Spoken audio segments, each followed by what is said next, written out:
conversation around physical AI and speak to us about Dextrity, the final frontier for physical AI. So everybody, let's welcome James to the stage. James, welcome. Thank you. Good morning. O meneki itadaki arigatou gozaimasu. Kawaii ni zonshi masu. Thank you so much for having me all. Thank you for having me all the way from Canada. I was reflecting on my flight over here that my grandfather and my father sold Canadian lumber to Japanese corporations like NTT and Mitsui and Mitsubishi in the 60s, 70s, and 80s. So I'm very honored to be part of the third Canadian generation to form partnerships between Canada and Japan. Earlier this week, we announced a partnership with Xeon Chemical to help define new materials for dexterous manipulation, which is an area that China and other groups don't necessarily compete in today. As mentioned, my name is James Wells. I'm the CEO of Sanctuary AI, and I want to talk about what I think is the most important aspect of physical AI, which is dexterity. There has been a tremendous amount of work on the hardware, on the software, on the models, on the data infrastructure, yet dexterity remains the #1 bottleneck. And here's some tasks that we take as inspiration. You know, when you look at the human hand, it is an absolute marvel, the tool that it can be applied across the entire economy. And we look at these tasks every day that inspire some of the great work that we're doing at Sanctuary. Now, there is this great debate whether or not you work with an off-the-shelf gripper or you focus on the promise of tomorrow with an anthropomorphic robotic hand. And we've thought deeply about this problem. We've talked with hundreds of different clients, and the answer, of course, is both. So there is immediate ROI that can happen with off-the-shelf grippers when you inject some of the AI techniques that we're uncovering today. And there's also a tremendous opportunity with building robotic hands for the future. But what really matters is the task. So whenever you're looking at trying to attempt to automate a task, you have to factor in a whole variety of different factors that include what the capabilities are of the gripper. And not every gripper is designed for each task. Now, we did a study looking across a whole wide range of different industries, 100 use cases, and what we found is that grippers today can achieve a tremendous amount of value with some novel AI techniques. So at Sanctuary, we've been spending an awful lot of time thinking about how we can deliver ROI to customers in the near term. And what we've uncovered is building a single platform that applies across many different end effectors. So what I'm going to share today is some of the custom designed suction gripper end effectors, parallel gripper end effectors, and of course the anthropomorphic hand end effectors in building AI control systems that actually deliver value to the customer. Now, what do I mean by that? You need to build AI systems that are not only performant, but meet the cycle time of many of these manufacturing processes.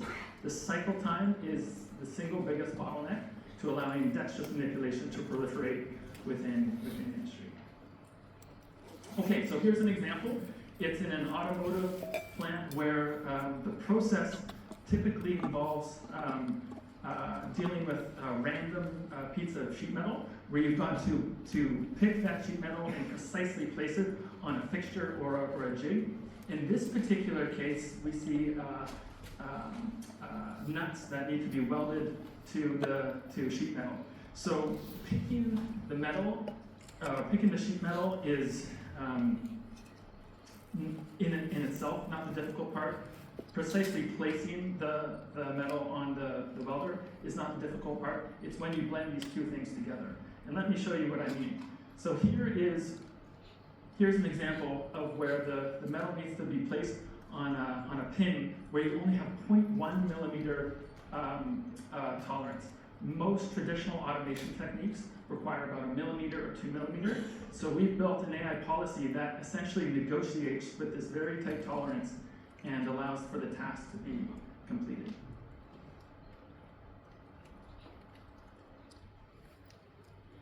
And what you notice is it It doesn't do the task in the exact same way every time. It actually has to adapt based on the grip that it previously got. Okay, now here's another task that we're very excited about. This is a wire harness plugging task. So this is one of the most difficult tasks we found in robotics, where nothing about it is repetitive, and the person every day has to grab the plug and insert it in a sub-millimeter port. To make things even more complicated, the conveyor belt is moving. So this is something that's hot off the press, where we've been able to not only achieve the task performance of 99.5% success, but do it in a cycle time that is industrially relevant. So this is an example of a custom manufacturer that's Sanctuary designed. We built our AI policy on top of that, and incredibly can do one of these very challenging tasks. And you'll see as the different plugs arise that the orientation is slightly different each time. But that's not the exciting part. The exciting part is when it fails. So I'm going to show you a blooper reel here, and this is how we can achieve physical AI in the industrial workspace, because many of these policies are non-deterministic, so there will be failure modes, but the question is, how can it recover? And so here you see the gripper recovering, and then with that lost time, it can actually deal with the backlog of plugs. But I'd say that's not even the exciting part. The most exciting part is how much teleop data it took us to have this kind of performance and this cycle time.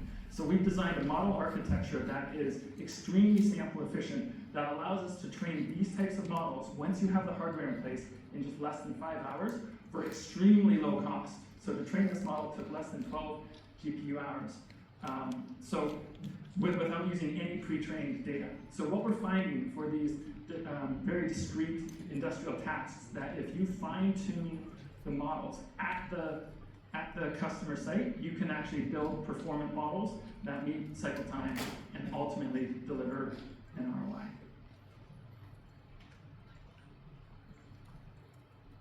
Okay, and then in the future, we're working, of course, on what we call a universal end effector.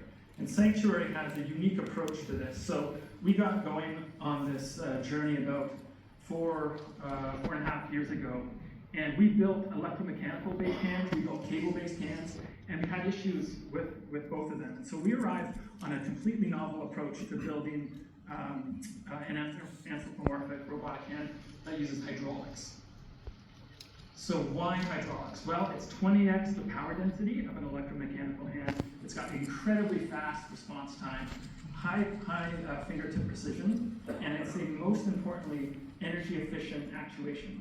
So what that means is there's not a lot of heat or buildup within the hand, which is what we find with all the other approaches. The other really compelling aspect of hydraulics is with these miniaturized pistons and actuators that we've designed, you actually open up the design space to make novel mechanisms and attempt to replicate the movement of the human hand. So I'm going to show you a typical task that we generally try and automate. This is a teleoperated demo. It is an assembly task that requires many sub-steps where it just didn't make sense to have a single gripper.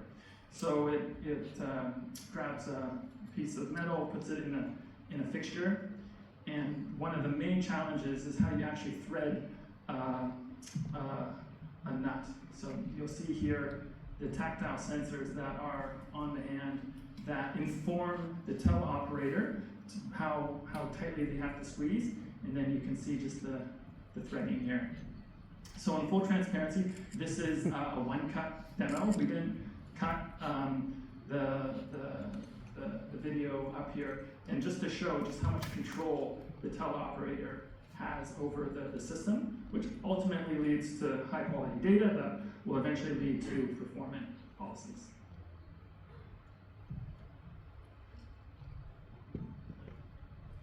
One of the other compelling aspects of hydraulics is that it's very strong, so you can pick up pieces of metal and still have high dexterity with it. So we'll see one more nut thread. And then the ability to then use hand tools allows tasks that typically couldn't be automated. And so this is just an example for folks to think about the types of tasks that if you have within your facilities that we can start to address. Now this is harder than it looks. Not only you have to pick up the tool and modulate how aggressively you apply pressure to the drill press, but actually aligning the nut again with the tool is incredibly difficult.